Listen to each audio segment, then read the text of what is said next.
All right, what's up, guys? Welcome into Good Morning Lambo. My name is Clayton. You can check us out on packernet.com. Find me on Twitter at Packers_access. You can email us, PackersTotalAccess@gmail.com. You can text us 865-658-5824. Flying solo as of the moment. I'm sure Tim may hop in here in a second as soon as he rolls out of bed and grabs a cup of coffee. But before we get started, I know I see the chat is already filling up. Let's give a quick shout out to the good folks over at Ticket King, the official ticket provider of Packer Fan Total Access Live. Wisconsin-based since '92, specializing in Packers tickets. They're Wisconsin's largest ticket source with offices next to Lambeau and in Milwaukee. Click on the link in the video description to send you to their website, theticketking.com. Register as a customer there and go ahead and start shopping for your Packers tickets. Again, that's Ticket King, the official ticket provider of Packer Fan Total Access Live. And just give a quick shout out to everybody in the chat. Appreciate y'all. We got Patrick in the house. We've got Nick McSwain in here. Crossfire, good to see you, buddy. Damon Stewart in the house. Packers Kingdom. Nick McSwain. Chris in. What's up, buddy? Good morning to you. Ready to get in here and talk some ball with you guys. Matter of fact, let's just start with the chat. See what's on everybody's mind. Damon Stewart in the chat says, the amount of trash talk I woke up to this morning is historic. I'm fired up. It's been wild. There's no doubt about it. And, the Lions fans for the longest time, and me and Tim have had a lot of conversations about this. Obviously, he's went through quite a few Lions games, and he has always been of the opinion the Lions fans are scum. And I always kind of pushed back a little bit, like, man, I don't know. I mean, they're a beat up organization. They haven't ever won anything. It was kind of like you like to see them doing good those first couple years that Dan Campbell was there, right? Well, now what you're seeing with the Lions fans is absolutely hilarious because they're acting like they literally run the NFL. They've never won a championship. They've never won a conference championship. Lord knows, what their playoff record is, and I'm not going to even take the time to dig it up. But, like even Bears fans, you run into some Bears fans. I've always had kind of this mutual respect with Bears fans, although they're a toxic group too. Listen, there's toxic Packer fans as well. Vikings have always been the fan base that I dislike the most because they were kind of like the Lions were, when the Vikings went on their little run there roughly 10 years ago and they were competing with the Packers really, really heavily in the North, and they still couldn't get over the hump, still haven't won a championship, and they act like they've actually done something. But the Lions have definitely replaced that now, and you kind of got to sit back hindsight and say, okay, well, let's do a self-evaluation. Is it because they're winning, Clayton, that you don't like them? No, it's not, because it's not so much whether you're winning or losing, it's how you do it. And man, they are a toxic fan base. I'm glad it finally got noticed. And the reason it's true is you look around the other fan bases chiming in on this officiating stuff, and it wasn't just Packer fans. I think that's why the Lions fans are so bitter. I think that's why they're so aggravated about the whole situation is they know it. They seen it on tape, right? You can't watch that game and not come away thinking, man, did they catch every single break with the officiating? Wow. But also other fan bases, other podcasts, like Ryan was talking about, there was a Philly podcast. There was another one, San Francisco 49ers podcast guy actually chimed in, and everyone notices it. Former NFL quarterback Chase Daniel seen it, right? There was somebody, Dan Orlovsky, former Detroit Lions quarterback. Dan Orlovsky's talking about it.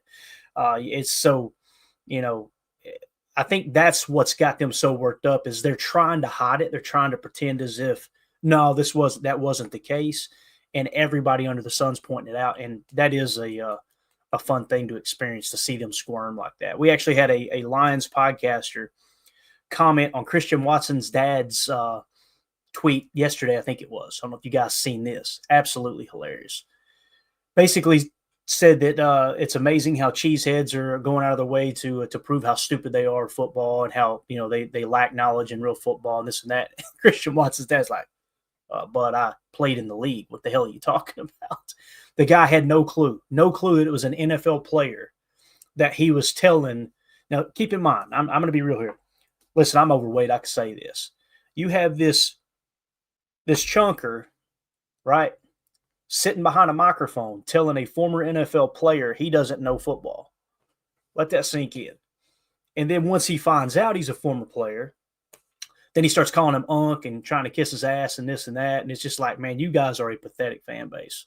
And Eminem deserves you, and you deserve Eminem. As we all know, Eminem, you didn't even know he's a Detroit Lions fan forever. All of a sudden, they started winning, and boy, he's up in the box taking selfies and this and that. They are definitely a fair weather fan base, and I know there's some hardcore die-hard fans that have been fans through the dark years and this and that, and they're probably the less vocal ones. I hate it for them, but you guys are quickly becoming the most hated franchise and fan base in all of football, and I absolutely love it. So keep up the good work there for sure. So I'm sure that's what Damon was talking about with the trash talk. Well, let's see here. Packers Kingdom says, good morning. I believe the refs got a call from Vegas saying don't make noticeable but favor lines with the penalties. I don't care what it is. We need a line in Chiefs Super Bowl. It's all about money. Again, man, I try to stay away from these conversations, Packers Kingdom, because I've always been the guy to push back on that and go, no, it ain't. Come on, guys. This is conspiracy and blah, blah, blah. And there's been articles written and former players come out and say it. Now, it's been all but proven that in the 70s and 80s, there was definitely point shaving and things like that, right? And hopefully they've cleaned that up out of the game. But I'm telling you, man, they are not doing themselves a favor as a league when you watch that game. I think the one that really kind of triggered everyone to feel like Packers Kingdom here is – the offensive pass interference call on Christian Watson. Listen, if you throw that flag, I get it.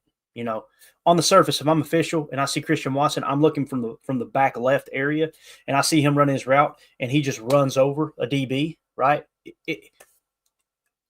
In the moment, heck yeah, throw the flag, right? Like, okay, I see it. Now, do I think it was a penalty? No.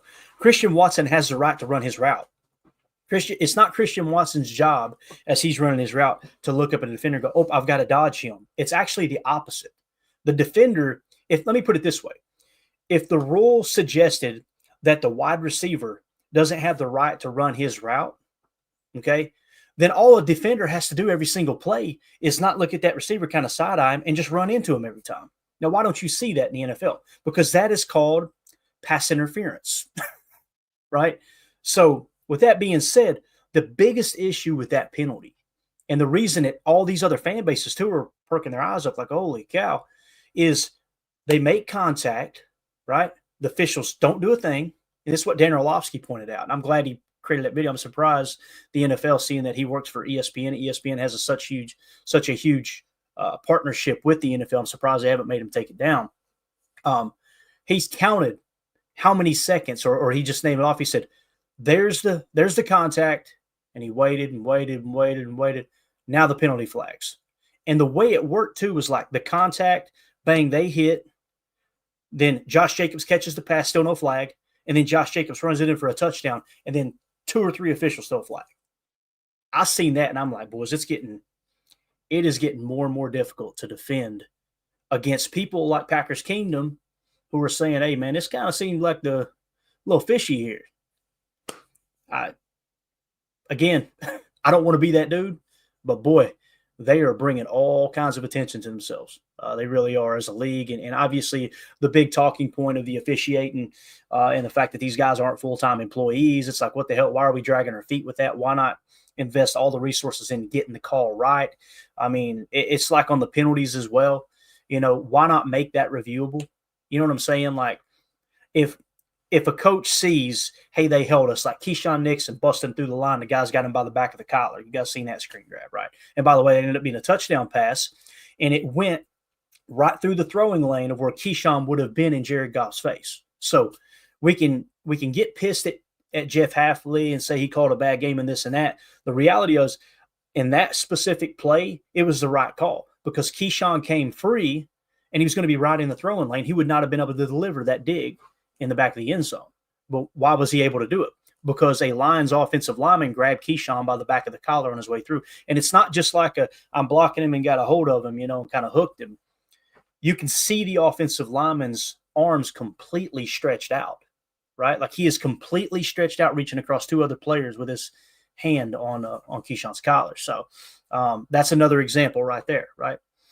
Nick McSwain in the chat says, Lions fans acting like the refs screwed them over the bad penalties too. LOL. It's hilarious because that's immediately the argument. I'm telling you, if you guys pay attention on Twitter to these Lions fans, it was originally cry more, cry more, cry more. And then all these other fan bases came in from the rest of the league, and all these other content creators came in from the rest of the league and started pointing it out. Then it immediately shifts to, okay, what's the old, I won't say the name of the group that coined it, but, because it is we just don't want to relive that part in history, obviously, but it was, accuse your enemies for which you're guilty, right? They immediately shifted to that, all right, let's try to flip this around, which is hilarious. So, yeah, anybody who's got two eyes and a couple brain cells to rub together knows that pretty much every questionable call in that game went in favor of the Lions. Nick McSwain also said, I feel like the defense is kind of in no man's land. Struggle getting pressure with 4, but when they bring extra, they can't get home and cornerbacks get carved up. Yeah, here, I think one big misconception here, Nick, and this is just my opinion. I'm not saying this is the gospel, and you guys tell me if you disagree. Okay, I see your super chat, Josh. I'm gonna get to it, buddy. Let me finish this real quick. People have this misconception. I'm not saying it's you, Nick. I'm just saying in general. And I've been as guilty as anyone at it in the past too. Before I really started diving into the tape and understand the nuances of each specific defense, it's like we think there's this perfect defense out there, right? And the reality is there's not. Like you can play man coverage. Okay, what does man coverage do for you? Man coverage will neutralize the passing aspect of the RPO game, right? If you've got a really good man cover corner or a group of man cover corners like Belichick did when they were on their dynastic run there, you can play bump and run at the line, right? And you can really, what that allows you to do is bring extra pressure from other places because the quarterback's going to drop back and he sees his 1 and 2 read and they're being pressed and just covered like blankets. Next thing you know, the pass rush is on you, right? But even when you play that, right, there's a negative aspect to it too. It can be vulnerable against the run, especially outside stretch plays. And one of the reasons why I feel like Bill Belichick had a lot of success playing man and press man during their dynasty run there is because in the past, what's happened, the stretch run wasn't as popular. When Belichick was winning those championships there in the early 2000s, the outside zone run had kind of went away from football touch, and everybody was running power. They were running gap scheme stuff, all that, right? So as time goes on, offenses adapt, and you start to run outside, and that makes it more vulnerable, okay, against man coverage too. So the point of that is it doesn't matter what the defense is called. There's weak spots in it, okay? And that's why it's important to mix and match your defense and obviously play to your strengths. That should be the number one goal. And you've got to be mentally prepared for game planning against the other team.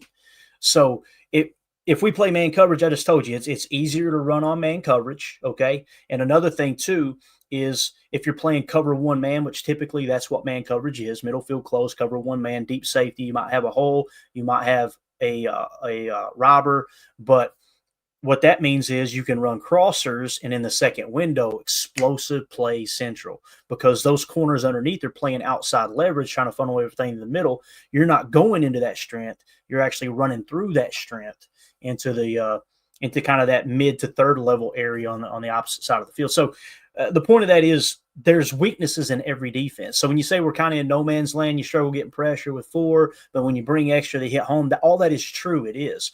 And that's where it comes down to the players have to recognize in real time and reaction. And this is called FBI. They've got to know post snap, okay, here's the concept that's coming. Here's the combination that they're about to hit us with, right?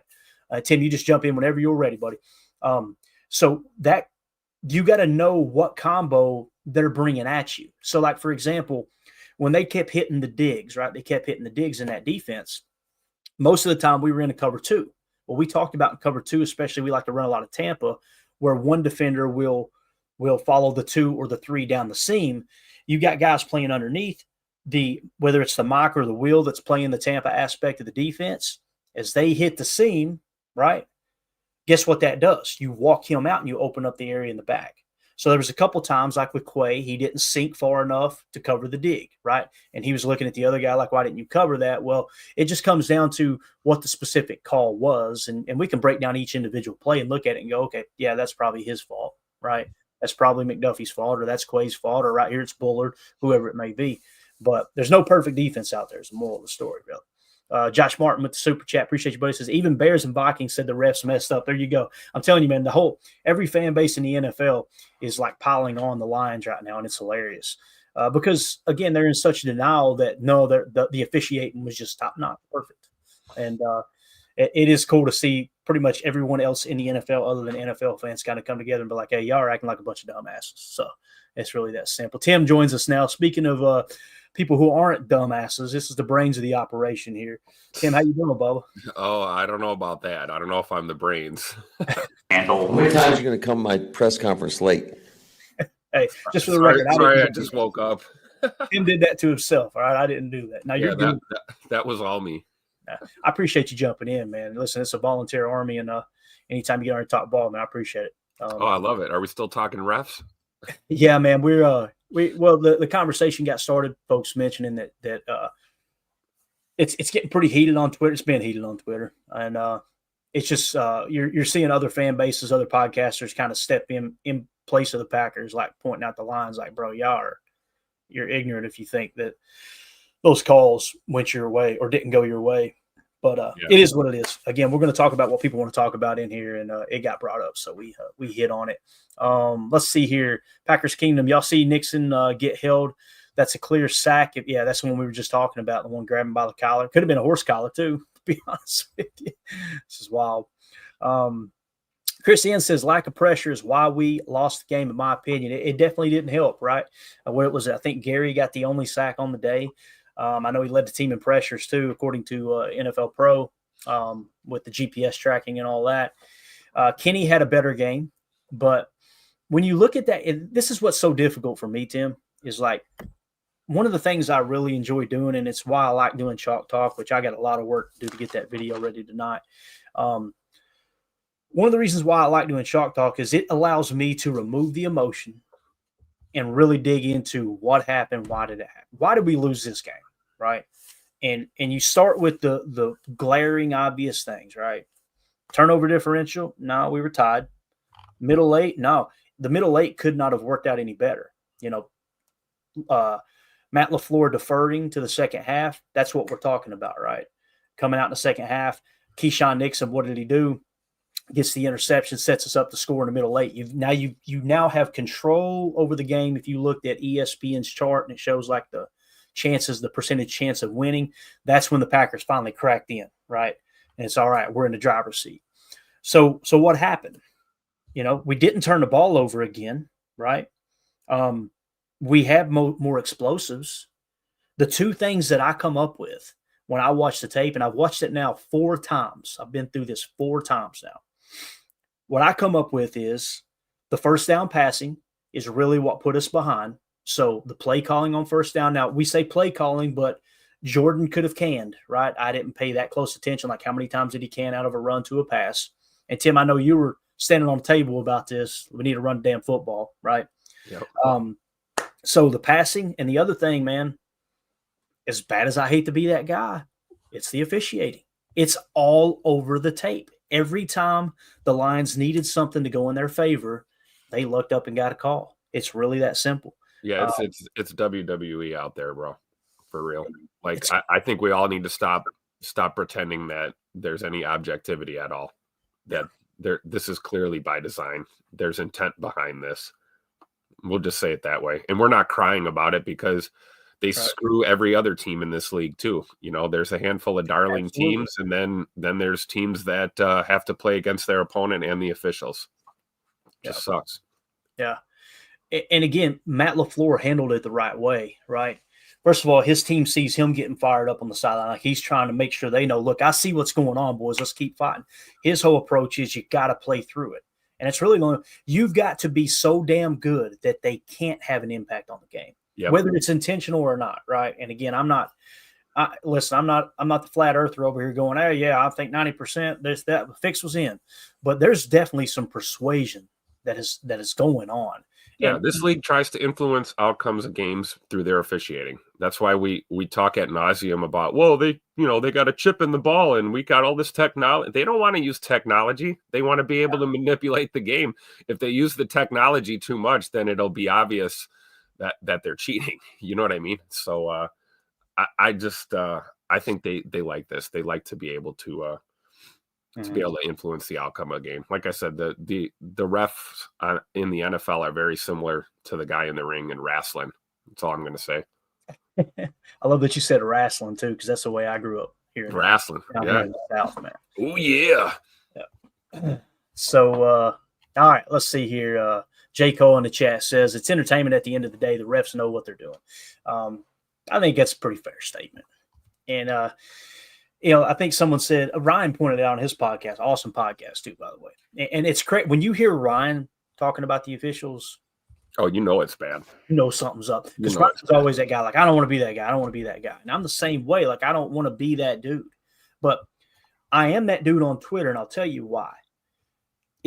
Imagine if no one tweeted about all the BS calls. Imagine that. Imagine a world where no one complained about that on Sunday or on Thursday. No one said a thing, and it was just the Lions won. That was it. Then imagine how many more calls they're going to get. The more light we shine on it as a fan base, and that's exactly what Matt LaFleur and his coaching staff do. They put together a highlight reel or a low light reel of, hey, you missed this one, you missed this one, you missed this one. You send it into the league and you make them aware. Like, remember last week, what did Dan Campbell talk about?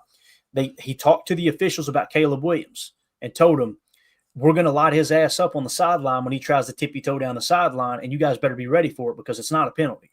He's persuading the officials to let them know, look, here's what they've been doing. Watch the tape. They're bending the rules, and you better not flag us for it, right? So I say that because it's obvious Dan Campbell is really, really in the ears of the official in that regard, and good for him. That's good coaching, making sure that they're aware to get his team the utmost respect on the field and ability to capitalize on those calls.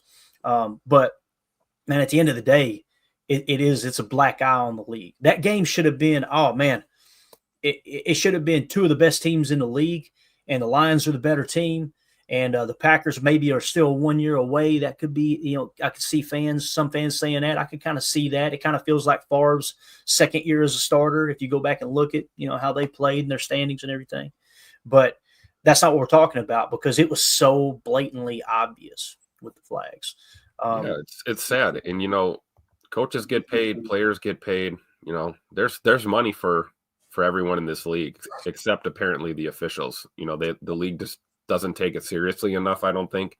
Why are these guys, they're part-time employees, let's be honest, and I don't know. I've had a part-time job before. I'm going to go there and do my bare minimum and take my ass home, right? I'm not going to really invest into the job, so it's just sad. And the conversation always steers toward, we're going to move on now. And again, I want to honor what people want to talk about in the chat. That's why we're doing this. But it's the majority of the time people will respond to that and go, the NFL's got all this money. Why don't they just spend all this money on the officials, the extra money, and make it full time and this and that? Ask yourself why. The money's there, right? Why? I'll just leave it at that. Sometimes everything's right there in front of your face, right? The truth's right in front of your face. But Packers Kingdom in the chat says we need to get Gary some help. We need a monster 3 tech and another edge and linebacker and corner and yeah. Listen, you still – someone pointed out, I think it might have been Andy Herman on Twitter pointed out, and I thought it was a great tweet. He said something along the lines of, the first year that Hafley comes in to run this defense, look at the pieces you put in place, right? You go out and you get McKinney and you bring him in on defense, right? And he has just been like, man, that's arguably the best player on the defensive side of the ball. It's obvious that the players that are on this roster that we drafted are not, they weren't drafted to run this defense. Now, some would say, hell, Clayton, they couldn't run the 34. I'm with you. I got you. The Joe Barry defense. Every year, the defense is ranked about the same.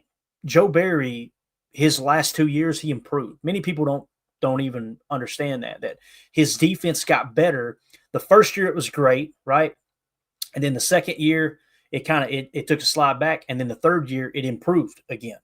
So the run defense got better. The pass defense took a little bit of a step back in the final year, but you could tell, again, it goes back to our original conversation that there's no perfect defense. You got to pick and choose. What are we taking away? And you got to try to make the other team play left-handed and ask your guys in specific situations to rise to the occasion. You're going to be outnumbered here. You got to up your game. So I think what Andy was saying, and I think it's a great point. It kind of goes hand in hand with what Packers Kingdom's saying here. This offseason, you got to add a couple more pieces. And that's what I was talking about. Like, we got to get out of this mindset of our first-round pick. Okay. You guys know I got so aggravated when Joe Barry was here because it's like there's this defense is way too talented. He's underperforming, right? And it's like, how do we know all those first-round picks are good football players? You know what I'm saying? What have they shown to say, yes, they're a good football player? Like Devontae White is a great pass rusher. I say a very good pass rusher. But we seen him again. Did you see the missed tackle in the backfield this last game? That's the pro and the con to what he does, right? So same thing with Kenny. Like with Kenny, missed tackle percentage has always been high over the last 3 or 4 years. Don't matter what defense you're calling, okay? So you got to try to put these guys in a position where they can kind of accentuate what they do well. And, that's typically how that works. So let me just take care of that right now. I'm going to tell you this, man. We have a multitude. I'm going to unmark that, Tim. That's all right. We got a couple of different. Oh, I wanted to laugh at him. I wanted to make him look stupid. I know you did, but this dude is the same guy that's just constantly commenting. When the Packers win, you don't hear from him. Yeah. When the Packers lose, it's just right. And then he's a fan, but he's a Packers fan, right? Oh, absolutely. Which we know there's trolls out there from other fan bases too. Oh yeah, for sure. Having the comments, but when I get feedback, from listeners going, Clayton, stop feeding the trolls, man. Just stop commenting on it. That's why I'm at the point where I'm like, hey, hi, Chuck. See you later. Yeah. Take care, Bob. Hope you find a team to root for, or hope your real team is playing well. So, anyway, I'm with you on this on the draft picks. I'm a big proponent of I don't give a rat's ass what round you're picked in once you're in the league. I just don't care. We hear it all the time. Well, he's a first round pick, or he's so what? Who the hell cares? We've seen 7th round. We've seen undrafted guys come into this league and make noise.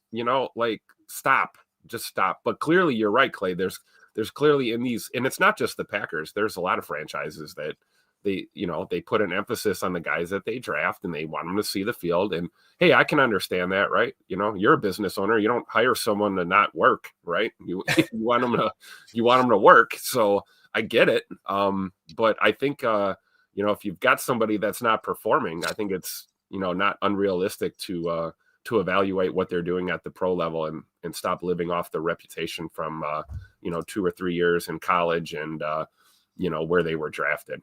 That's what the draft is, right? You scout, you do the best you can. And then there's a lot of hype. We see guys that are projected to go 1 and then they fall in the draft because of, rumors or, hearsay, whatever. The draft is the draft. It is what it is. I don't care that Quay Walker is a first round pick. You're right. Let's evaluate the last 2.5 years of his career in the NFL when we're judging a player. That's how I feel. Yeah, and one of the issues is when you draft someone that high, it's like, man, listen, we know what he can do. Got to get him out there. And I just disagree with that. Like Belichick. And I keep referring back to that, guys, because he's the greatest of all time. Okay, like he's the dude who's got the most pelts on the wall. That guy think of some of his best players. Obviously, Tom Brady. It's amazing how Tom Brady. Some people try to give Tom Brady all the credit, but they don't give Belichick the credit for drafting Tom Brady when no one else in the league did. Right? True. But Tom Brady, late round pick. Right? Who's another player that you think of when you think of all of those Super Bowl wins? And it's hard to think of one because there's been so many. Like, think of their interior defensive linemen. For the longest time, you remember Vince Wilfork, right? Oh, he was monster. Yeah, that was a guy. Well, before That's him, a scary guy. I would cross the street if I saw that dude walking towards me. He's right. Intimidating dude for sure. And before him, a player they traded away, which was a fan favorite, was Richard Seymour. They traded Richard Seymour away, and there's NFL Films footage of this behind the scenes. Belichick traded him away so they could re-sign Wilfork. Yep. Like being able to turn the page and plug another piece in. Another one, when you think of like their most clutch receiver in playoff history, it's Julian Edelman. Julian Edelman was a quarterback at Kent State, if I remember correctly. Yep. And he comes in as I don't even know if I think he was a draft pick. It might have been a 7th round pick. He may have been undrafted. And they plug him into the slot and put him at kick return. He ends up being a borderline Hall of Famer, right? That's another example right there. Like you can go on and on and on. Slater, I think his name's Matthew Slater, player that most people don't even know about. That dude won Special Teams Player of the Year multiple times. He was their gunner. Absolute dog in special teams. And they won many games by controlling special teams and field position. My point is, the thing that Belichick always did well was he didn't fall in love with one player. For God's sakes, they re-signed Drew Bledsoe to the most expensive contract in NFL history at the time. And then 1 year later, traded him because Tom Brady was the dude. You know how easy it would have been to go, oh, man, that makes me look like a moron if I trade away this guy after I thought he was the dude. Doesn't matter. It's all about how do you win games right now in this moment. And I think that is one thing that we've screwed up with is we're trying to fit these square pegs in a round hole. Think of Demarius Randall. Think of Ha Clinton Dix. Think of Ahmad Carroll back in the day when I first became a fan. Think of all these players that's come. Nick Perry. You guys remember Nick Perry, 1st round pick? Got to get him on the field, boys. Darnell Savage. This is the guy opposite of Clay Matthews and Nick Perry that's just he's going to be the bread to the butter, right? Of Clay Matthews, and you knew after 1 year, hey, this dude, he is not trained. It doesn't mean he's bad at football. It just means he's not good enough to play at a consistent level in the NFL. And how many years did we continue to put him out there? That's what I'm saying as an organization. We got to adjust something and go, okay, look, just because it's a 1st round pick doesn't mean it needs to be on the damn field. And we've seen it with, like you said just now, Tim, we've seen it with Darnell Savage, right? And we're seeing it again right now with Eric Stokes. Now, this is the last year of Stokes' contract, obviously, but it's like, why is he out there? It doesn't mean he's a bad person. I'm not trying to dog on him, but he does not give you the best chance to win that football game. And like Aaron Negler and a couple other people pointed out too, it's like, listen, you put Stokes out there, how much different is it going to be from Eric Stokes to Carrington Valentine? Forget that Carrington Valentine, I think we would all agree, can play better than Stokes. But if it is worse, how much worse can it be than what you've seen in that goal line situation where Eric Stokes was on freaking skates and he didn't know whether to crap or go blind, so he closed one eye and farted and was trying to hold on to it was like if you had a teaching tape of here's how to not play man coverage in a goal line situation, put that one on, boy. You don't. What you want to do is you want to start backpedaling and shuffling your feet as soon as the ball snapped. It's crazy, man. It's crazy. and we know that on tape. Here's a perfect example of kind of how they were attacking, like what Ron says here. I'm going to get sidetracked. Tim, remind me here in a second when I go, what was I going to talk about? Outside breaking routes inside the 5 is what the Lions ran, okay? He says, Clayton, focusing on the 2 things they did well, crossers behind linebackers, and when linebackers drop deeper than screens, they seem to know when to call each. And he said, I meant to add a question. Is there a plan to counter? I'll tell you what the plan is, Ron. In those situations, you can say key in on the screen. But when you key in on that screen, then that's going to take your focus away from those digs behind you. Listen, Ben Johnson is going to be a head coach. Ben Johnson's one of the best OCs in the game, probably is the best offensive coordinator in the game right now. So he knows, okay, here's how we need to hammer this out. Let's run the rock. Let's run play action screens where they have to pull up on the back. And then when they realize, oh, it's play action, now they're backpedaling. Oh, crap, it's actually a screen. You see what I'm saying? There's like multi-levels to it, and there's counters in there. Now, back to what I asked you to remind me about, Tim. I actually remembered. I've got my coffee this morning. We're good to go. One of the things they had on tape that I noticed and many other people noticed, inside the 5, they love passing outside. They love outbreakers, right? One of the reasons it's a very, very safe throw. Well, you guys remember the first meeting earlier this year with the Lions, they used the F motion. I call it F motion. They may call it something else, but in Matt LaFleur's offense, it'd be an F motion. Over with Amon-Ra St. Brown, Keyshawn following him. You guys remember? Quick little out route, right? He like a little stutter and an out. back shoulder throw. Keyshawn was all over it. He just didn't get his head around to bat the ball down. You watch that play and go, Keyshawn can't play it much better than that other than get your hand up and get, he was right on him. Like white on rice. Now, let's go back to the Eric Stokes play. On that play there, we don't know what the DC told him, but I know the DC didn't tell him to immediately immediately backpedal, wait for him to make his move, and then you just trail him. That's not part of the plan. So we put on tape. They like to run those outbreakers. What I'm getting at is if I had seen Stokes press at the line and shift outside, I would have been like, hey, guys, that's Ben Johnson playing chess. They've been hammering those outbreakers inside the 5. But that's not even what you've seen. It was just like he just looked lost. And again, this isn't like a new thing with Stokes. This just continues to happen. And it like with Quay, you guys know I was really down on Quay. And I'm still not sold on, hey, he's the Mike Backer of the future. I'm not in that crowd, and I see a bunch of guys on Twitter, and that's awesome. I want to get to that point because I think he's a good dude and he's athletic freak, obviously. But I was negative, and then the last couple of games you've seen him kind of pop, and you go, oh, okay, you're showing me something now. Stokes has never shown that.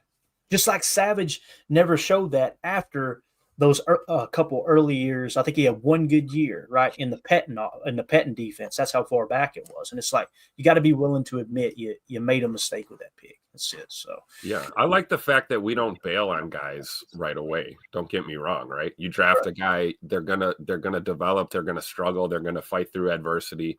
Maybe injuries. Look at Eric Stokes and the injuries he's fought through just to even see the field again. I understand that, and I respect that. But then there's the other end of the spectrum, right, where you're hanging on too long, and you're not getting production, and guys look confused, and they haven't stepped to that next level, and it's frustrating when they're, especially when they're seeing the field during like crucial situations, right? You're talking about like a goal line snap like that. Yeah, not a good look. Yeah, Josh Martin, I see your super chat, but I'm gonna get to it in a second. I didn't answer Ron's question here like an idiot. But so like focus on the two things they did well, blah, blah, blah. How would you counter that is the question, right? The counter to it is you can put emphasis on one or two things. Bill Belichick 101, do your job. What's the 1, 2, maybe 3 things that we need you to do, right? So let's say going into the game plan, they didn't – I don't remember them screening us a lot in the first game. I could be wrong. I don't remember a lot of screen passes in that first game. Okay. So if that wasn't on tape and you're watching the tape and you're going into the game, how do you stop them? I guarantee it was, hey, look, we need to really control the run. Okay. So when you control the run, your backers are pulled up. You can hammer those digs in the backside. If you guys go back and watch Chalk Talk and mostly wins too that we've had this year, 2 or 3 wins in a row, I'm going, there's the space that you need to attack when we're running Tampa 2. Like I'm giving the answer from the opponent's perspective of, hey, here's how you attack that. And that's exactly what Ben Johnson did. Stretch it vertically with a 2 or 3, hammer a dig underneath. You're walking the mock out in Tampa, and you got this huge void underneath. And if you add in a little spot, a little spacing underneath as well, that linebacker's got to choose. Do I fade back and make sure the dig isn't there? And they don't have eyes in the back of their head either. Keep that in mind, right? Do I fade back and protect the dig and them just dink and dunk us? How many times has that happened, 10? And us as fan bases, me included, go, what the hell are we doing? Attack the football, right? Well, that backer, I'm guaranteeing you, is also thinking there might be a dig behind me, okay? Yeah. And the answer to your question, Ron, is you need better football players. It's that simple. Like the greats in the game, they cover that. They just do. Fred Warner has no problem with identifying, and part of it's film study, part of it's athleticism, and part of it is just reading and reacting with true real-time FBI. Like Fred Warner on that play, he's not just coming to the line and going, okay, if they run a dig behind me, I'm going to cover the dig instead of the spot underneath, right? But I guarantee you what he is doing is he watched tape all week and said, okay, when they're in 2x2s, they're going to try to hit the dig with an out. And they're conveying that to your curl flat defender, whether it's Keyshawn or your safety or whoever. Hey, look, they might have a code word tango. That means, okay, you're covering the curl flat. Watch for the curl flat. They're in a 2x2 set. We talked about this. This is film study, right? And then when they go to a 3x1 and you got 3 on that side, then he may know this is where they like to stretch it out vertically with the 2, hammer the dig in behind, and they might run a little a little fake slant, a little slurl, and a spot play there underneath. And you're conveying that. The great players do that. And again, I don't think anybody here is saying Quay Walker is a top 3 or a top 5 linebacker. Tim's his biggest fan on the show. I can guarantee you that. And Tim, you've never said he's a top 5 linebacker, right? Yep. So I'm just not going to dog him. People act like he's terrible, and he's not. Right. So, and I've seen enough improvement this year where it's given me a little bit of hope. But now I'm like to the point where, Tim, you're his biggest fan. Let me ask you this: who would you rather have, Quay Walker or Fred Warner? Probably Fred Warner. If he's not lying about a foot injury, I would take a healthy Fred Warner.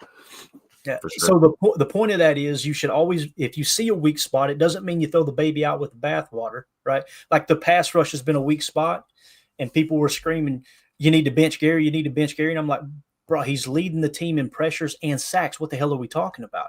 It's like this overly emotional reaction, right? Of, okay, it's somebody's fault and we got to can them. No, you say, okay, we're having a down year. There's our biggest asset. How do we add to it? And that's what someone in the chat just a second ago was saying, like, hey, we need to add a pass rusher opposite, whether it's a 3-tech or another edge defender. And you're trying to do that with LVN with the 13th overall pick. The issue is coming out of college, everybody was saying high upside, but low experience. What's that? That equates to it's going to take time to develop. I hate that. I hate it in the first round because your first rounder should be someone who can contribute. And the reason I say that is because if you're not going to find someone who can immediately contribute in the first round, guess what you could do? You could trade that first rounder for someone who can immediately contribute. And that's kind of the point I was getting to, was either trade out of the first and take multiple swings so you can find another Evan Williams, you can find another Zach Tom, you can find another one of these guys, you got multiple swings at it, or give up that pick for someone that you know is a damn good football player. You know, it's that simple. Minnesota's defense took a pretty good jump this year, and I'm trying to think of the Blake Cashman. You guys remember in free agency? We were talking about Blake Cashman. Another one, Bobby Wagner. Remember we talked about Bobby Wagner and people laughed? Bobby Wagner playing his ass off. Where's he, in Washington, I think it is? He's back with Dan Campbell. Or not Dan Campbell, Dan Quinn. Thank you, Tim. I always mess his name up. So imagine a rare example of a defensive-minded head coach with finding success. Yes. We always talk about that, right? We'd rather have an offensive guru as our head coach. Certainly looking at Washington, man, those guys are humming over there with a defensive-minded head coach. It's crazy. And he took a former head coach, and I can't think of his name now. He was in Arizona as the head coach with Kyler Murray. He's his OC now. So he went and got Kingsbury? Is that Cliff Kingsbury? Bingo. Yep. He went and got one of the young, bright offensive minds, a fresh out of being a head coach and that experience, and plugged him right into the offense and said, hey, you take care of that. I've got the defense. Let's roll. And it's just popping. But the point was, like, imagine if we had signed a Bobby Wagner or a Blake Cashman, and he's in the middle with Quay, or let's say let's say that Blake Cashman and or Bobby Wagner, along with Edgerrin Cooper, outplay Quay. Now Quay's a rotational guy. Look how you improve the room without cutting bait. And then if something happens, you get banged up like Edgerrin Cooper going down, Quay steps in as the backup. You love your shot as a backup there. And also that's going to breed competition. You know what I'm saying? So Quay's a first-round draft pick, and, that's it. That's what it is. Yep. And who knows? You might have brung Bobby Wagner in or a Blake Cashman in, and Quay Walker smoked their ass in camp and ends up winning the job. And it's like, that's what you're wanting, that competition. But it's the same thing with Josh Myers. It's not the rag on Josh Myers. And I know he's had a bad year in his personal life, losing his father. And there's so many things. I couldn't imagine trying to go out there on Sunday and trying to play a game. Like when my brother passed away this year, it was everything in me to get out of bed in the morning. So I couldn't imagine handling that pressure. This isn't me going, Josh Myers is a bad person or a bad football player. You got to call it like you see it. But there was no competition brought in for Josh Myers. Yep. And we've seen it as a glaring need. Well, there was that 5 minutes they tried Sean Ryan at center during camp. There was, I guess that was competition. Everybody covering the team was like, this is not a competition. Like they're going through the motions with that to please a fan base or please the public, whatever. But anyway, Josh, I get the position though, right? Like as an organization, you're telling your guys, hey, you're the guy. We have faith in you. You're the guy. And that says something, you know, like you believe in your players, but at what point does it become a negative? You know what I mean? When you're not bringing in competition and you have full faith in, you know, so many guys, and then they're not executing, what do you do? Right. You know, you put yourself in a position where now you don't have other options. Yo, for those of you listening on the pod, that's going to do it for hour 1. We will see you on the other side for hour 2. We appreciate y'all. All right, welcome back to hour 2. Appreciate y'all making us part of your day, and feel free to share us on social media, everything. There's many people that don't even know this is in podcast form. I'm getting YouTube messages from that saying, hey, like, didn't know this was on podcast. So you guys make sure you can actually scan the QR code in the upper right if you're watching on YouTube. That'll send you to Packernet Podcast, where you can find this channel this podcast on that network. So make sure you go check that out and subscribe and all that good stuff. Ryan puts content out daily. I put content out daily, obviously. And we got you covered all the way through the year, 365 days a year. There will be a podcast or 2 or 3 or 4 uploaded on that every day. So Josh Martin with the super chat. Sorry for the delay, man. He says, I'm not surprised we're sticking with Stokes. We stuck with Amari Rodgers as a fumbling punt returner for 3 years. Myers is a bust too. So the thing with Amari Rodgers that really got me, the narrative immediately got shifted to Aaron Rodgers doesn't like him. Okay.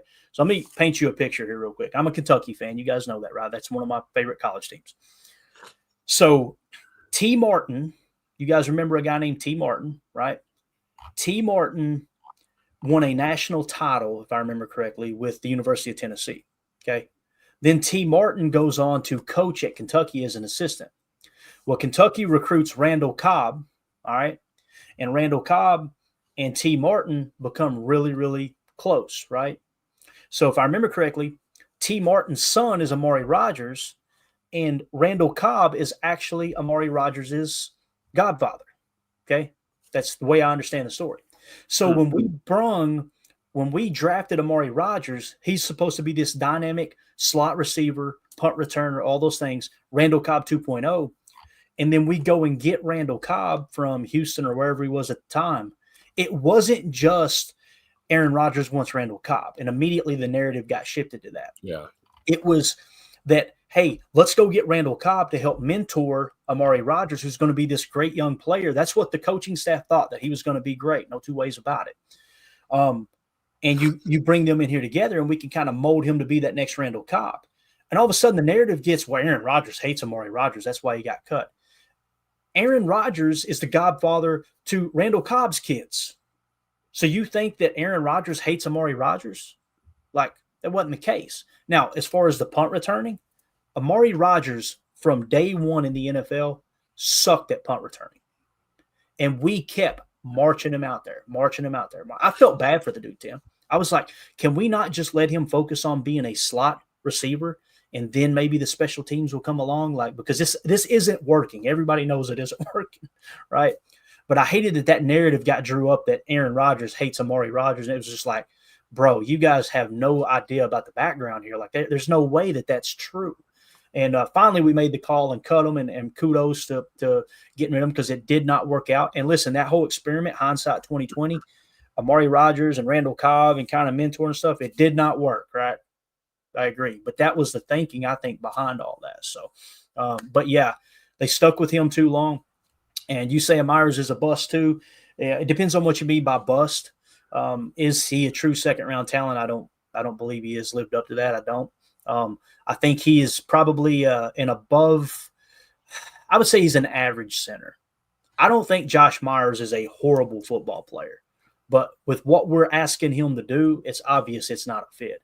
I think he will hit the market. And because of his pass blocking ability, ironically, he was horrible as far as the grade this week. He got his ass kicked all day long. But I think he will get some pretty decent money on the market.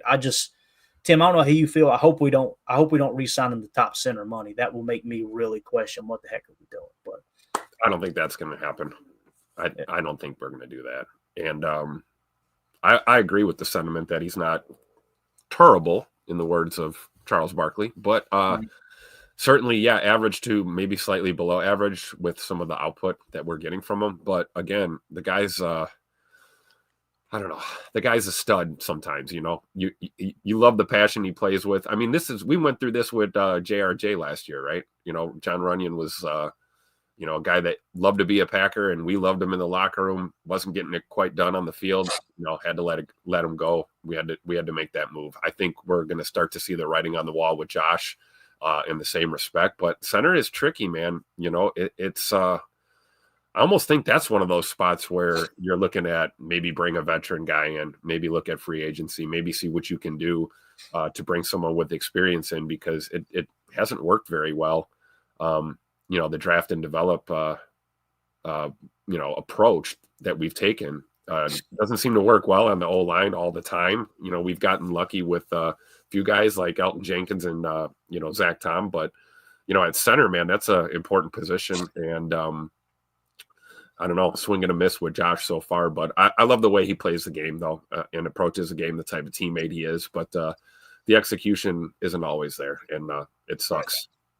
Yeah, and again, it's just that it's a really bad year to have to go through the personal stuff too, because you're in a contract, and that's why, like, my heart goes out to him as a human being, you know. But as a fan, and if I'm building the roster, you got to remove all the emotion. I'm looking up, going, we got to find us a center, boys. And if Elton is the center, all right, cool. We'll add another piece or two to the offensive line as far as depth, and see if one of those guys emerges the next Zach Tom, Rasheed Walker. Which, by the way, Rasheed Walker, I know he's not perfect, but damn, your left tackle is a 7th-round pick, and he's one of the best pass blockers in the league. I'm sorry, I can handle that.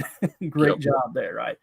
Fred McFarley in the chat says T. Martin was drafted ahead of Tom Brady the year they came out. T. Martin was highly touted, man. Again, I'm pretty sure he won a national championship with Tennessee that year. Yeah, he that's a perfect example of, again, Belichick, you know, everybody else falling in love with the T. Martins. I think there was, six other quarterbacks taken before Tom Brady that year.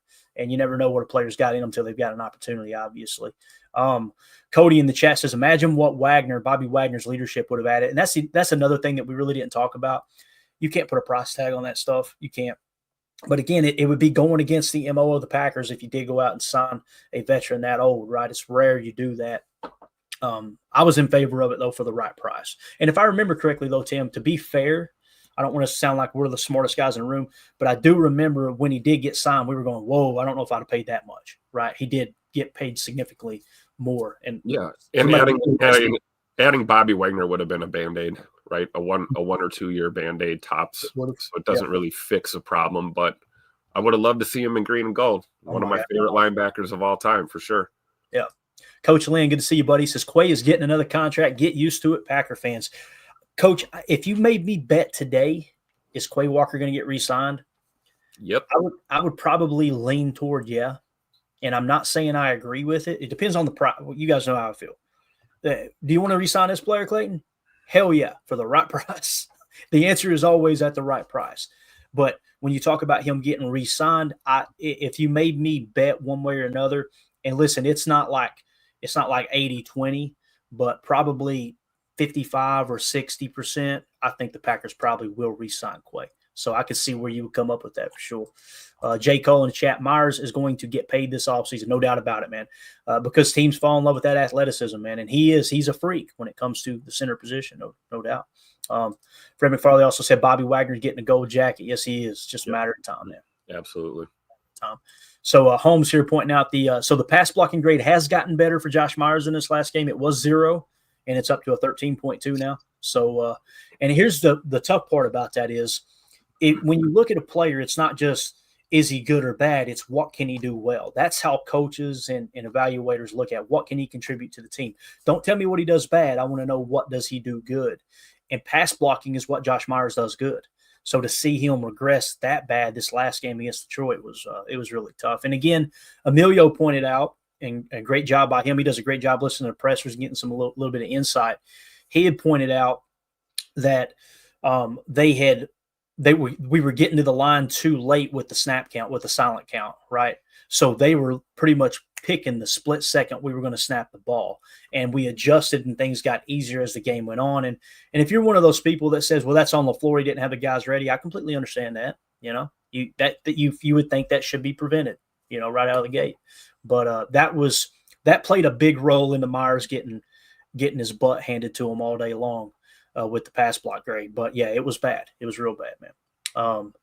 Let's see. Here you go. Romero Hill in the chat says, question, who is our leader on the defense? No one is very vocal. I'm glad no one's overly vocal, me personally, because I don't think that works. You guys remember Mike Daniels? Mike Daniels is that dude that's just constantly running that mouth, and the defense sucked year in and year out. It's like, right, you know. Reminds you of Zadarius Smith. Yeah. Another vocal dude.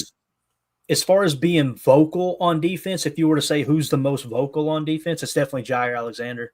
Now, I'm not saying he's a leader. You didn't hear that from me. I didn't say he's a vocal leader, but he is the guy that talks a lot, right? You heard him before he got hurt. He was the one always in the locker room, as they wrapped up and stuff. To me, the leader on that defense, though, is McKinney. He's got pelts on the wall. He's got current credibility, what you call current credibility with success he's having in the league right now. It would be McKinney and Kenny Clark. And now that Kenny Clark had a good game, that helps. You got a little bit of current credibility, right? Let me show you what I'm talking about here. Ben Fennell tweeted this out. I thought this was really cool, and hopefully you guys can see this okay. But he tweeted out just kind of a little – let me zoom it in here a little bit highlight reel here of Kenny Clark from the game. I'm just going to let it roll and read what he says here, and he's got them highlighted for you. Kenny Clark was awesome last night versus Detroit's offensive line. Most of the front seven played well versus the run. Defensive line was stout. Linebackers were fast. Safeties filled from depth aggressively. A lot of nice stuff on film. Lions had 23 rush attempts go for 3 or less yards. So the run defense, to me, played really well against Detroit. You could tell it's a perfect example of you got to pick your spots. All right, what are you going to stop this game? You could tell the Packers' game plan was, let's stop the run and make them beat us with the pass. And then when you're stopping the run and you're being overly aggressive with those front seven, that opens up the dig behind you, the crossers, all those things. So, but you can see Kenny here. This is what we've been looking for, And Kobe Wooden's another one that impressed me. Yeah. A couple of really good snaps where he beat Ragnow like a damn drum. I was like, and Ragnow is arguably the best center in the game right now. He and Creed Humphrey are right there in the top 3 for sure. But with Kenny here, man, this was good to see, Tim. Yeah, absolutely. And I think, like Romero's point here, it's twofold, right? Are we talking vocal as far as like, talking trash? Because we've got plenty of those guys. We got Keyshawn Nixon. We got Carrington Valentine. There. You mentioned Jair. There's no shortage of guys that'll chirp and get in guys' ears. But I think the other side of it is vocal leader as far as pre-snap communication, post-snap communication. After the play, somebody misses an assignment or something, who's going over and, giving that guy an earful and communicating and being a leader. I think there are two different ways to look at it. But I would agree. I think up front, it's Kenny Clark is our leader. On the back end, it's Xavier McKinney. And in the middle, hate it or love it, it's, Quay Walker. So that's the formula. And, keep in mind, we're not 100% healthy on defense. Nobody is in this league. So it's tough to get consistency when you have to rotate different guys in and you lose a guy like Jair for an extended period of time. Yeah, you're going to see your defense change the way it plays out there. It's not even about X's and O's. It's about your personnel and how they're communicating on the field. Yeah, no doubt about it. So just wanted to highlight real quick there the play of Kenny Clark. And Ben Fennell's one of the best at breaking down the tape as far as covering the Packers from time to time. Really, really good. And the fact that he's seen it too is absolutely awesome. So, as far as the vocal leader, communication-wise, it's the guy with the green dots, Quay Walker, right now in the middle. He's the one doing the majority of the communicating. Not that X isn't making adjustments too, but when you say leader on the defense, hands down, it's Xavier McKinney for me. That's the dude that you need to build this defense around. And I'm so excited that they finally went out and spent money on a post safety. First time they've done that since they brought in like Adrian Amos and those other guys. You bring in 2 edge rushers and Adrian Amos. Now, Amos was more of a box safety. Obviously, he could play post, but he played a lot of box. The fact that you went and got that, okay, that piece is in place now, right? You've got an edge rusher in Rashawn Gary, and you got these other guys that are trying to, get their footing. And I feel like LVN is like we say, growth is not linear, like talking about in the NFL. With LVN, you're getting a lot of ups and downs, but you're starting to trend up, right? Like you're seeing that up and to the right improvement from LVN. And if it continues, then okay, you got your edge defender. If Kenny continues to play well, then all right, for the time being, you're good. But it doesn't mean you stop swinging. You got to find the next 3 tech. Remember what we kind of opened the show with. How did Belichick build that defensive line? He had a Richard Seymour. He didn't go, we got Richard Seymour, we're good. 3 tech is so damn important that you continue to find the next one and continue to find the next one. And that's what he did with Will Fork. And then Will Fork stepped right into that role. And I'm trying to remember, it might have been Lawrence Guy that used to play here in Green Bay. Here's a guy. Yeah, that they picked up, and he ended up kind of taking Will Fork's place when he went to Houston. So you just got to constantly be looking for a 3 tech. Again, those tier 1 positions of importance. 3 tech, edge on defense, left tackle, quarterback. Here's what's awesome.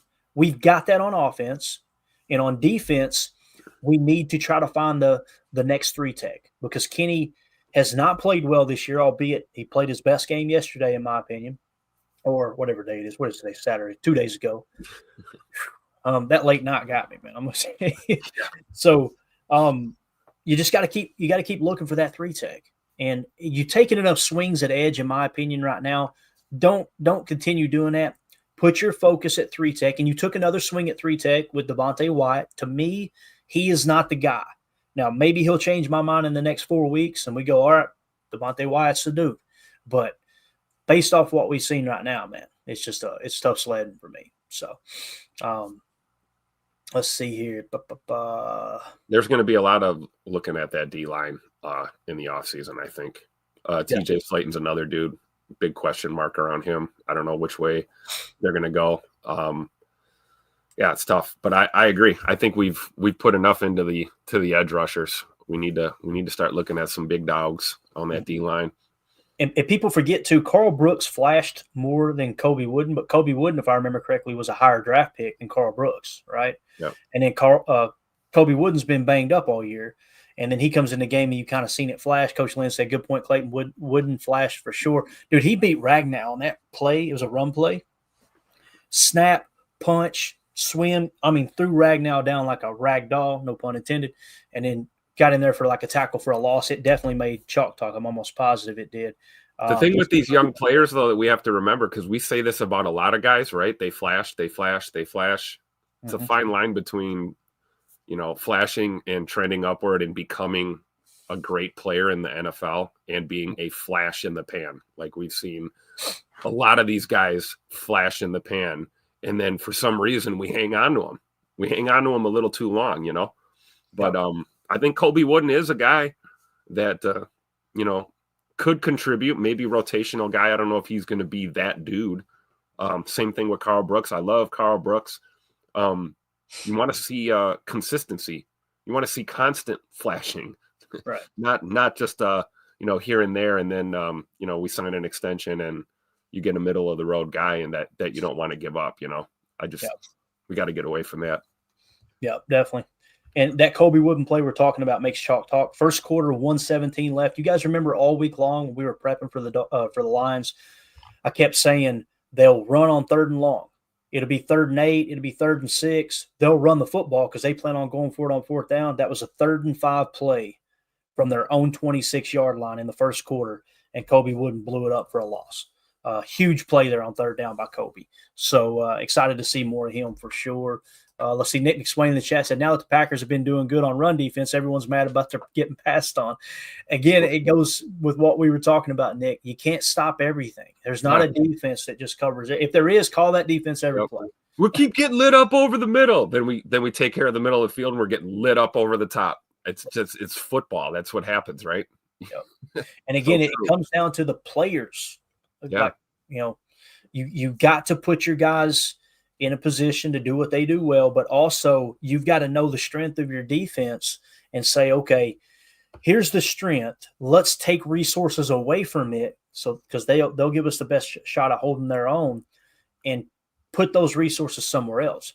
We chose stop the run, and that opened up the pass.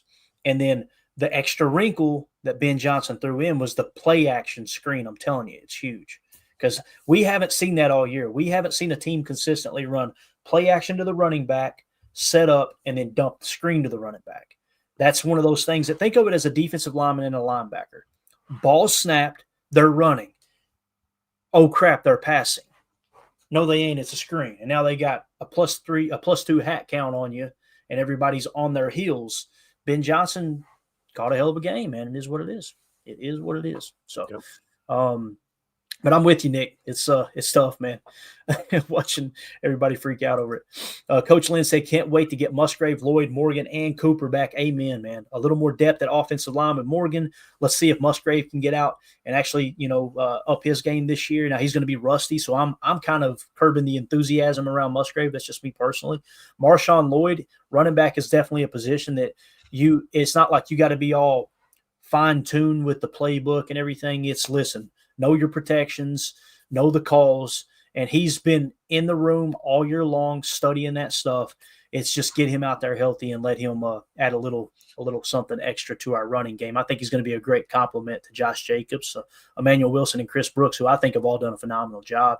Edgerrin Cooper getting back is going to be huge. Yes. I mean, think of how many plays that guy made early in the year, Tim. I mean, the Jacksonville game with the forced fumble, the strip sack, the scoop on the fumble where Keyshawn sacked Sam Darnold.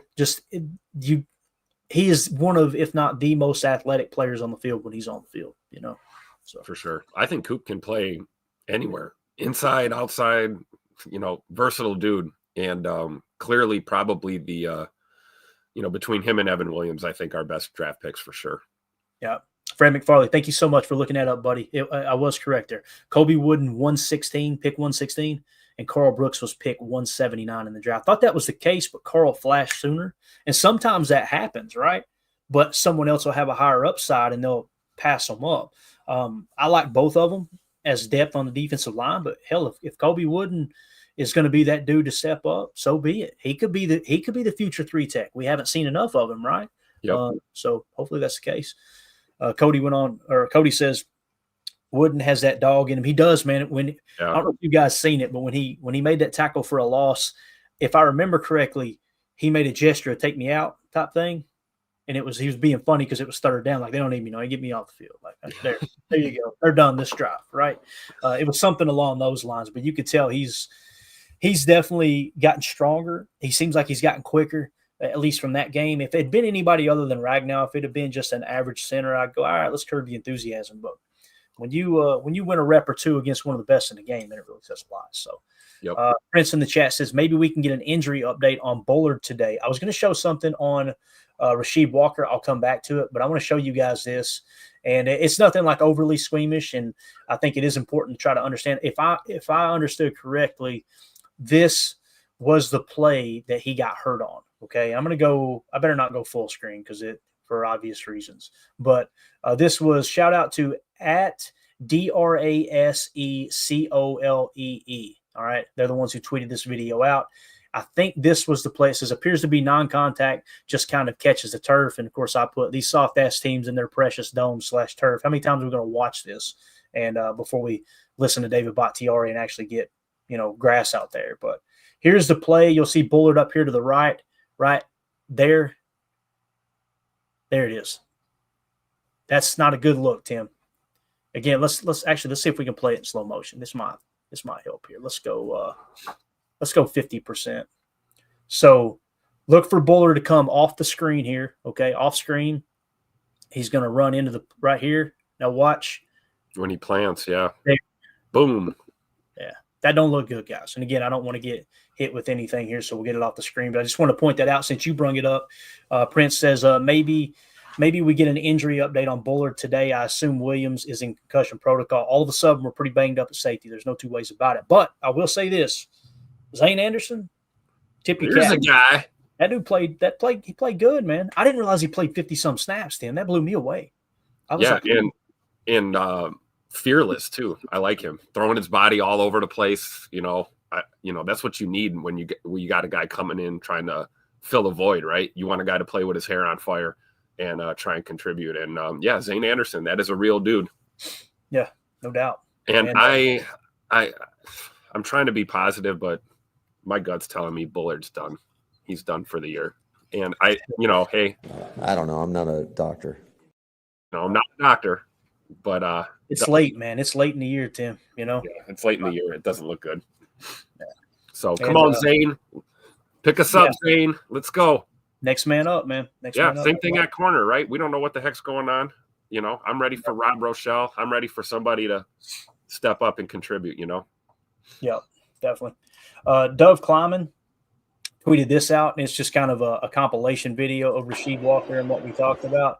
Look at Sheed throwing my man out the club. Oh, this is the highlight of the game right here, man. Absolutely love it. He said, "You're not on the guest list. Get out of here." There were people, too, that said, have we ever seen anyone use the Reggie White club move on offensive line? I don't know. You talk about guys with the dog in them. There's another one right there, Rasheed Walker, man. That dude absolutely annihilated him. That dude looks like the coolest guy ever to hang around with, and you want to be friends with him. Seems like a really easygoing, cool dude. And but you know, when he puts the pads and the helmet on, that's Mr. Nice Guy is gone, and this is what you get.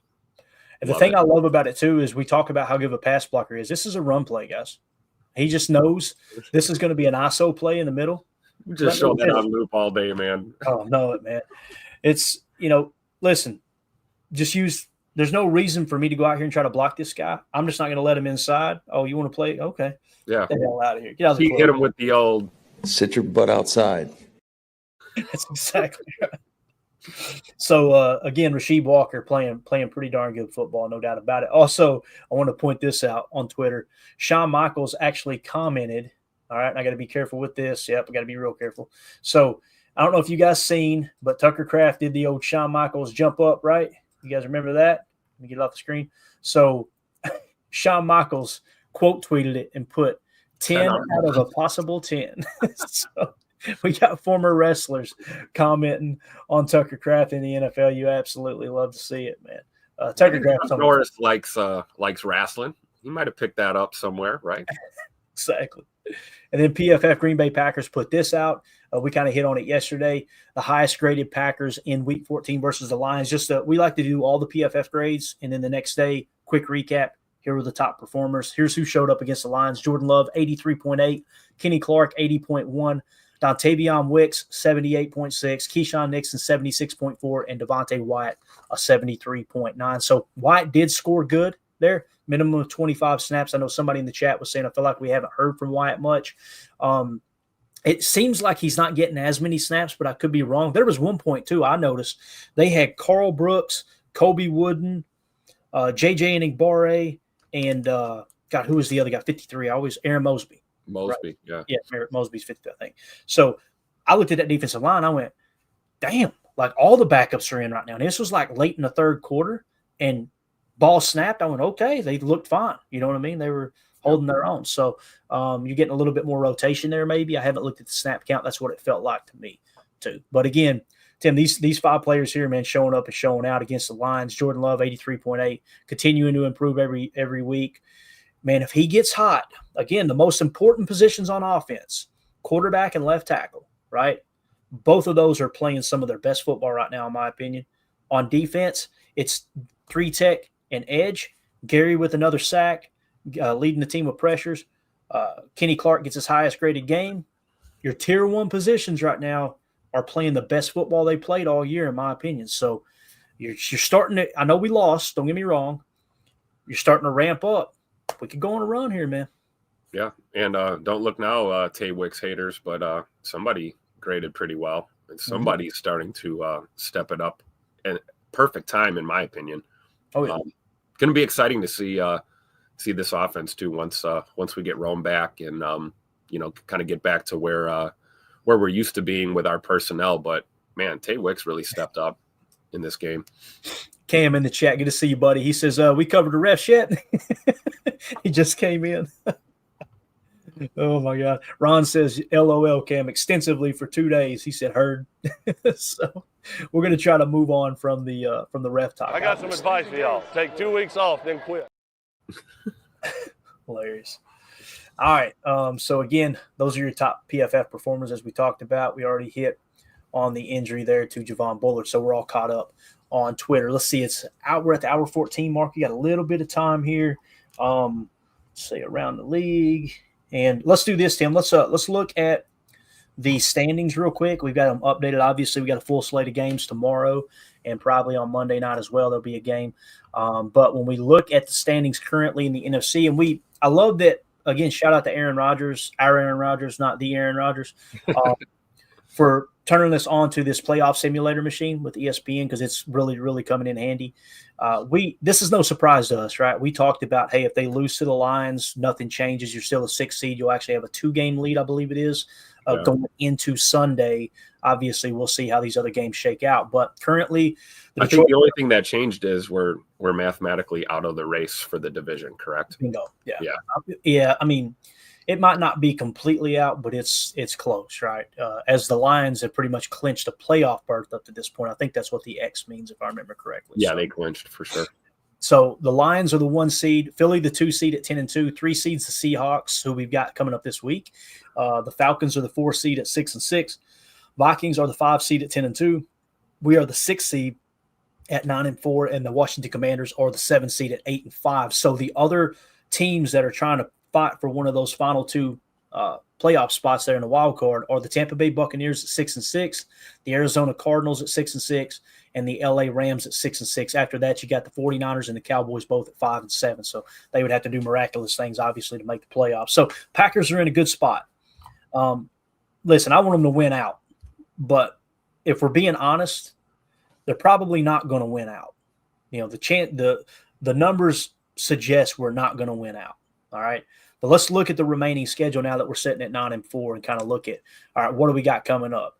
We got at the Seahawks. That's going to be another one. That's going to be Sunday Night Football this week.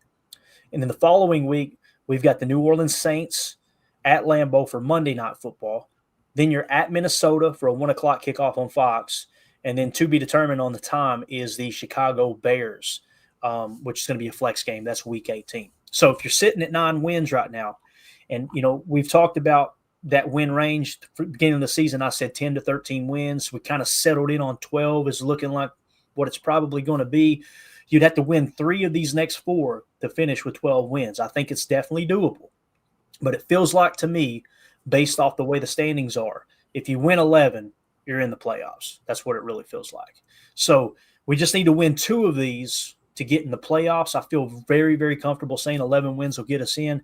At Seattle, that's not going to be a slam dunk win, guys. It's a tough place to play, and they're a pretty damn good football team this year, man. They've been up and down, but you can see their record as they're sitting at 7-5. I mean, it is what it is. They have let's see. 1, 2, 3, 4, 5. They have the 6th best record in the NFC.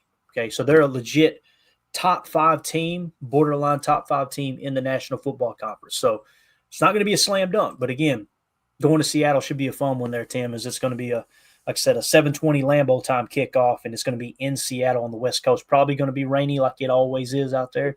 So got to be prepared for that. It will be loud. It will be loud. Communication will be an issue on that field. Yep.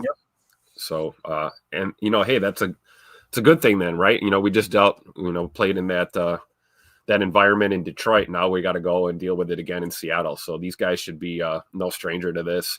And, get to come back home against the Saints, which is good. But yeah, man, Seattle is notorious for being one of the louder places to play. Those fans, no joke, man. So we got to bring it. And you're right. Seattle is not, their record is not an indicator of the type of team they are. You know what I mean? They're definitely ups and downs like all of us, but you cannot take them for granted at all. Yeah. Cody in the chat said, Tim, he says, y'all talking playoffs? I'm just trying to win a game. Another game. Yeah. So playoffs? Don't talk about it. Playoffs? You kidding me? Playoffs? I just hope we can win a game. Another game. He nailed it, didn't he? Absolutely. Good job, Cody. We need to send you a coffee mug or something, bro. Love it. All right. So again, Seattle coming up. Let's do this before we wrap up here. Let's do a quick look at the playoff simulator. Okay, so let's go through this week. Let's make sure everything's cleared off. Let's talk best case scenario for the Packers first. Okay, let's be positive here. And again, you help me out here, Tim. The Giants are the worst team in the league, so we're going to pick a Giants win over the Saints. All right. Atlanta and Minnesota, I imagine we would want Atlanta to win that game in case we could climb up in our seeding, right? So, seeing that the Atlanta Falcons are 6-6, yeah. So let's go Atlanta there. LA or the Las Vegas. I always want to say LA. I want to say Oakland too. The Vegas Raiders at Tampa Bay Buccaneers. Obviously, we want the Raiders to win that game. The Raiders. Carolina Panthers at the Philadelphia Eagles. Listen, there's some fans. Justin, shout out to Justin, Packernet Podcast graphics guy. Sent me an article talking about how there's some funky stuff going on with the gambling. Somebody put a huge bet on I can't remember if it was on Philly or whatever. So there's these rumors going around that they think Carolina's going to upset Philly. I hope that's the case. Probably not going to happen. But for this exercise, we're going to click on the Carolina Panthers to win because that would help us the most, right? The next game that would apply would be the Seahawks and the Cardinals. Tim, if we flash this back up, who would you rather win here, Seahawks or Cardinals? Seahawks are at 7-5, and the Cardinals are at 6-6. I think we would want the Cardinals to win that game, right? Yeah, but they're not. They're not going to win. But we're going to do it right here, right? Yeah. Wishful thinking. Let's go. Mr. Xbox and the boys get the victory. You're still pissed off about that Bears game, ain't you? Oh, no, the Vikings game. The Vikings game. Yeah. They should have won that game. So anyway, let's say the Bills beat the Rams. Let's say the Bears beat the Niners because the Bears are, further down the standings than the Niners, obviously. And then we'll say the Bengals beat the Cowboys. So best case scenario for the Green Bay Packers with this loss in Detroit is the Packers are still the 6th seed, all right, sitting at 9-4, and they would be one game behind the Minnesota Vikings, right? Let me actually see if this changes in real time. I think it does. It does. Okay, cool. So, yeah, we would be one game behind the Minnesota Vikings to climb up one seed. All right, so worst case scenario, that would put you in a position where who are the next teams in line? Tampa. So let's look at Washington, Tampa, Arizona, right? Playoffs? Don't talk. So Washington now on this chart will be 8-5, so they would be one game behind us now. It's getting a lot closer, right? So if we slide we want down, to avoid that 7 seed like the plague, man. We want the 5 or the 6 seed this year for sure. Man, I can tell Lincoln and Etta agree. They're not happy. I said, listen, if we fall to the 7th seed, and they lost their mind, so they're not happy with that. That's actually my brother's dog down there. It's probably Mandy. Mandy's in Florida shopping, having packages delivered here on the front porch, and it's interfering with my podcast. Hilarious, right?